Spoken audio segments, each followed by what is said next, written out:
নমস্কার বন্ধুরা, কেমন আছো সবাই? আশা করি খুব ভালো ও সুস্থ আছো। আমার এই ছোট্ট চ্যানেলে তোমাদের সকলকে অনেক অনেক স্বাগত আর অনেক অনেক ভালোবাসা। আই হোপ আজকের ব্লগটি তোমাদের ভালো লাগবে।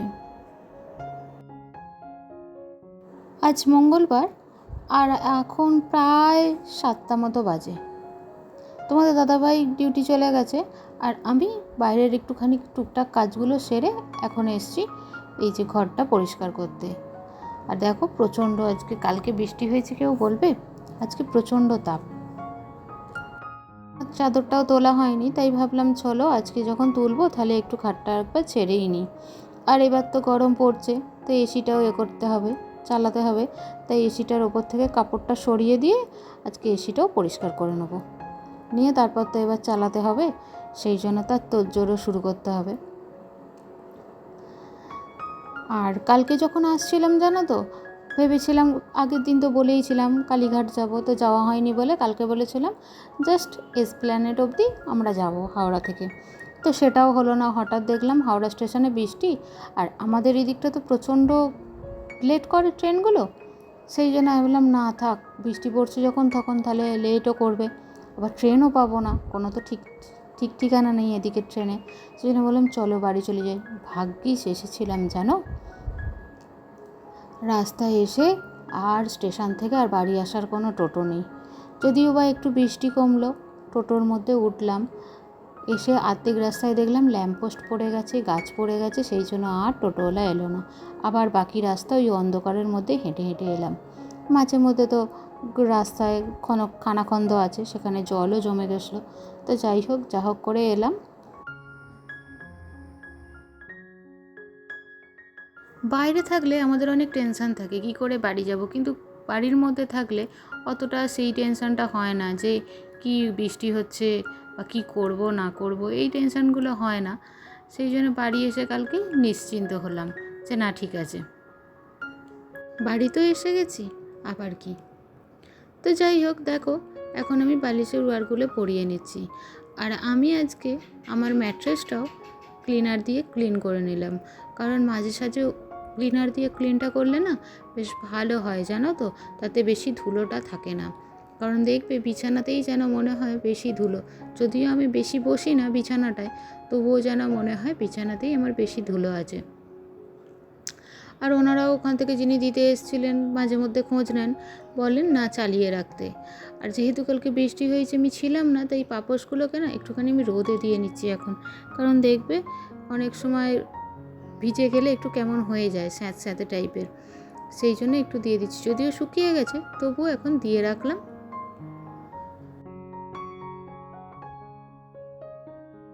আর দেখো আমি এখন চলে এসেছি জামা কাপড়গুলো ভিজিয়ে নিতে, কারণ এই মুহূর্তে কলের জলটা আসেনি, সেই জন্য ভাবলাম তাহলে জামা কাপড়গুলো ভিজিয়ে রেখে তারপরে আবার বাকি কাজগুলো করব। আর মাঝে লোডশেডিংও হয়ে গেছে এখন, তো ক্লিনারটাও চালাতে পারবো না, সেই জন্য জামা কাপড়গুলো ভিজিয়ে নিচ্ছি। আর এখন চলে এসেছি আমি ক্লিন করতে, কারণ কারেন্টটাও চলে এসেছে। ঘরটা করে নেওয়া হয়ে গেছিলো তখনই, ঘরটা করে তারপরে যেই বাকি কাজগুলো করছিলাম, মানে একটু ঝাড়াঝুড়িগুলো করছিলাম, তখনই দেখলাম লোডশেডিংটা হয়ে গেছিলো। আর এখন যেই চলে এলো আবার কারেন্টটা, আমি এখন বাইরেটা পরিষ্কার করে নিচ্ছি।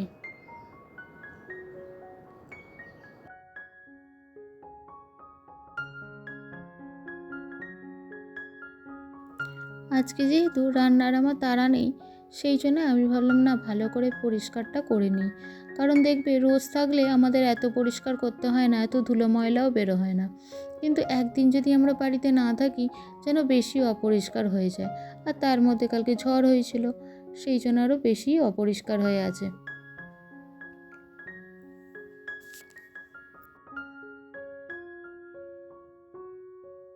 আর এই যে উঠোনে দেখছো প্যাকেট পকুটগুলো পড়ে রয়েছে, সব এই ছাদ থেকে ওই ছাদ থেকে পড়েছে, কোথা থেকে উড়ে উড়ে এসে পড়েছে। চলো ওগুলোকে এবার গুছিয়ে টুছিয়ে নিয়ে তারপরে যাব ঘরটা মুছতে। আসলে ঘরটা না মুছলেও হয়, যখন ক্লিনার দিয়ে ক্লিন করি না তখন ঘরটা খুব সুন্দর পরিষ্কার হয়ে যায়, কিন্তু তবু কেন দিই বলো তো, তবু মাঝে মধ্যে মুছি। তোমাদের আগেই বলেছিলাম একদিন যে নেগেটিভ এনার্জি দূর হয়। সেই জন্য আমি নুন দিয়ে ভালো করে ঘরটা মুছে নিই। নুন জলে মুছলে না অনেকটা পজিটিভ শক্তি পাওয়া যায়, সেই জন্য আমি ওটাকে মুছে নিই। তো চলো কম্বলগুলো আগে তুলে নিয়ে গুছিয়ে নিয়ে তারপর ঘরটা মুছবো।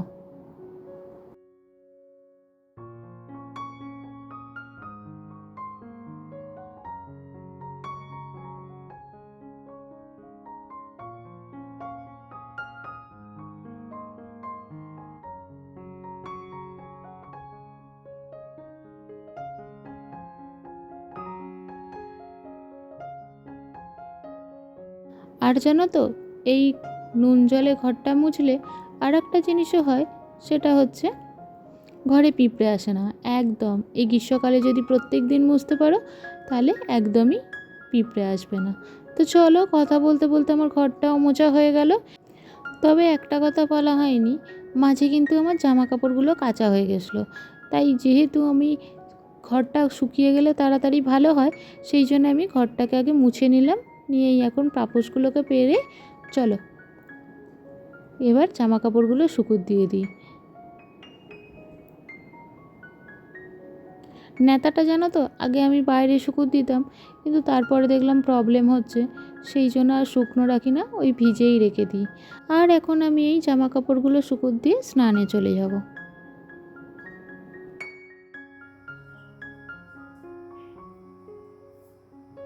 দেখো এখন আমি স্নান করে চলে এসেছি। এরপরে পুজো করে তারপর যাব রান্না করতে। আর একটু এখন বেলা মতো হয়ে গেছে, আর এখনকার তো বুঝতেই পারছো একটু বেলা মানে অনেকটাই বেলা, যেহেতু গরমটা ভালোই পড়েছে। কালকে বৃষ্টির পরে যে এতটা গরম পড়বে, তাপটা বাড়বে, আমি বুঝতে পারিনি। তো দেখো, সেই জন্য গরমের সানস্ক্রিনও এখন মেখে নিচ্ছি, কারণ রান্না করতে গেলে তো সানস্ক্রিনটা দরকারই। সেই জন্য সকালবেলা উঠে যদিও একবার মেখেছিলাম বাইরের কাজগুলো, কিন্তু ঘেমে টেমে কোথায় উড়ে গেছে, তাই আবার একবার স্নান করে নিয়ে অ্যাপ্লাই করে নিচ্ছি সানস্ক্রিনটা। এরপর পুজো করব আর তারপর যাব রান্না করতে। তাই গরমটা কিন্তু সকালের থেকে আছে, তাই না?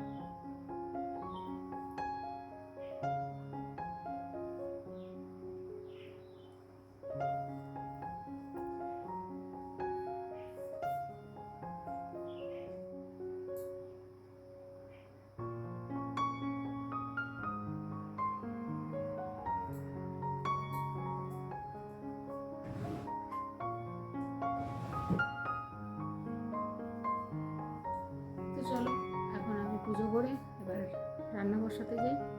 তোমরা দেখতে থাকো ব্লগটা। এখন আমি আসছি ব্যাক ক্যামেরায়, তোমরা দেখো। হ্যাঁ, আর দেখো এখন আমার পুজো করে চলে এসেছি রান্নাঘরে। তো আজকে বিশেষ কিছু করব না, শুধু করব একটু ডালিয়া আর তার সাথে আলু ভাজা। তো দেখো ডালিয়ার মশলাটা কষানো হয়েই গেছে, মটরশুঁটিগুলো বের করলাম, এগুলো আমি ফ্রোজেন করে রাখি জানো তো। তো ফ্রোজেন করেই রাখা আছে অফ টাইমে খাওয়ার জন্য। আর তার মধ্যে এখন দিয়ে দিলাম ডালিয়াটা, দিয়ে নেড়ে চেড়ে জল ঢেলে দেবো, তাহলেই হয়ে যাবে। আর এরপরে শুধু আলু ভাজাটা বসিয়ে দেবো। আর এই দুটো হতে হতে তোমাদের দাদাভাই তো চলে আসবে, হয়ে গেলেই হয়ে গেল।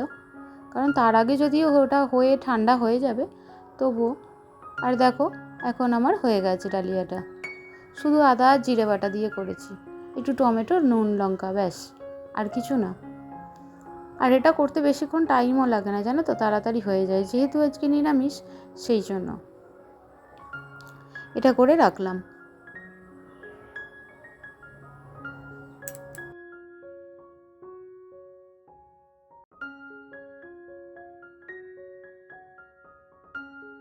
তো দেখো বন্ধুরা, খিচুড়িটা করে নিয়েই আমি আলু ভাজাটা চাপিয়ে দিয়েছি। আর এরই মাঝে একদিকে চাপিয়ে নিয়েছিলাম আমার টমেটোমের চাটনিটা, কারণ চাটনিটা দিয়ে খিচুড়িটা খেতে না খুব ভালোই লাগে। আর এখন আমি চলে এসেছি সন্ধেবেলা জামা কাপড়গুলো গোছাতে। সন্ধেবেলা জামা কাপড়গুলো তুলে রেখে দিলাম, দিয়ে পুজো টুজো করে নিয়ে তারপর এখন বসেছি জামা কাপড়গুলো গোছাতে।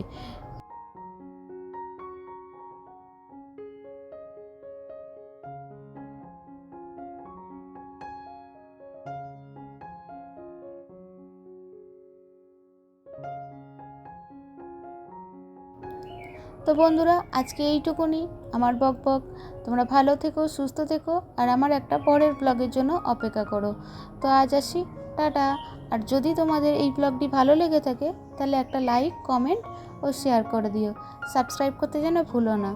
তো টাটা।